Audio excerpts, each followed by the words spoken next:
1 अक्टूबर 1998 दिल्ली के सीएम साहिब सिंह वर्मा ने press conference में ऐलान किया कि राज्य की अगली सीएम सुषमा स्वराज होंगी। राइटर सुष्मिता दत्ता अपनी किताब Sushma Swaraj the people's minister में लिखती हैं, ये वो दौर था जब जैन हवाला केस में क्लीन चिट मिलने के बाद मदन लाल खुराना दोबारा सीएम बनना चाहते थे, लेकिन साहिब सिंह कुर्सी छोड़ने के लिए तैयार नहीं थे।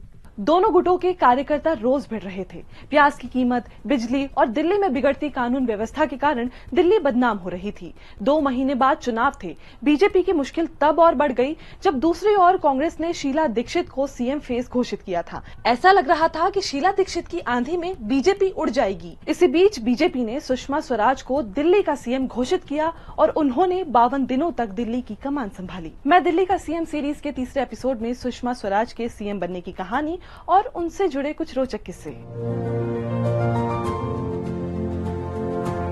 14 फरवरी 1952 अंबाला कैंट में जन्मी सुषमा स्वराज का परिवार आरएसएस से जुड़ा था। वे मेधावी छात्रा, शानदार डिबेटर थी। लॉ की पढ़ाई के दौरान उनकी मुलाकात चंडीगढ़ में स्वराज कौशल से हुई। दोनों सुप्रीम कोर्ट में साथ प्रैक्टिस करते थे और 1975 में दोनों ने शादी की। इमरजेंसी में दोनों ने सोशलिस्ट और पूर्व रक्षा मंत्री जॉर्ज फर्नांडिस का केस लड़ा। 1977 में 25 साल की उम्र में सुषमा पहली बार विधायक बनी। सुष्मिता दत्ता ने अपनी किताब में लिखा, 1999 में सुषमा स्वराज सोनिया गांधी के खिलाफ बेल्लारी से लड़ी। भले हारी, लेकिन कन्नड़ में भाषण देकर जनता का दिल जीत लिया। इमरजेंसी में विरोध के चलते उन्हें बेंगलुरु की जेल में बंद किया था, जहां उन्होंने कन्नड़ सीखी थी। वरिष्ठ पत्रकार सिद्धार्थ मिश्रा बताते हैं कि सुषमा स्वराज की छवि उस नेता की तरह थी जिसने अपनी भारतीय नारी वाले स्टेटस को मेंटेन रखा था। अपने घर पे सारी औरतों को जमा किया और वहां उन्होंने करवा चौथ का पर्व मनाया। तो टेलीविजन पर ये वो सुषमा स्वराज ने जब कहा कि अरे इतनी बड़ी नेता मंत्री जब वो करवा चौथ कर रही है तो फिर हम भी क्यों ना करें। वरिष्ठ पत्रकार गुलशन राय खत्री के मुताबिक दिल्ली के सीएम बनते ही सुषमा ने दिल्ली को समझने का पूरा प्रयास किया। थानों में विजिट करती थी और उनका बयान बहुत चर्चित हुआ था कि मैं रात में मैं जागूंगी ताकि दिल्ली वाले चैन से सोएं। उनका ये मैसेज देने का तरीका था कि मैं दिल्ली वालों के लिए हूँ और बाहर से नहीं हूँ, मैं दिल्ली से ही हूँ। हालांकि उनका ये दाव उल्टा पड़ गया। ये सब उन्होंने किया, थानों में रेड किया तो वो उल्टा ही असर पड़ा।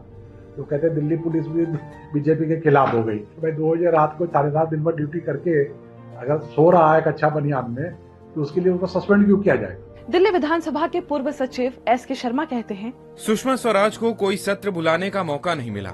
उन्होंने हौज खास से चुनाव जीता, लेकिन भाजपा हार गई।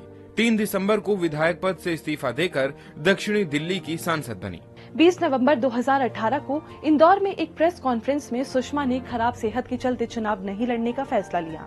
वकील हरीश साल्वे बताते हैं कि सुषमा स्वराज उनकी बड़ी बहन जैसी थी। जब उन्होंने कुलभूषण जाधव केस में भारत की ओर से इंटरनेशनल कोर्ट में वकालत की तो सुषमा ने मजाक में पूछा, कितनी फीस लोगे? साल्वे ने कहा, बस 1 रुपया। 6 अगस्त 2019 की रात 8:50 पर दोनों की आखिरी बातचीत हुई। उनकी आखिरी इच्छा पूरी करने के लिए बेटी बांसुरी स्वराज ने 27 सितंबर 2019 को साल्वे को 1 रुपया भेंट किया था। आज के एपिसोड में इतना ही। मिलते हैं आपसे मैं दिल्ली का सीएम के एक नए एपिसोड के साथ। इसके लिए हमारे चैनल दिल से डायलॉग को सब्सक्राइब करना न भूलें।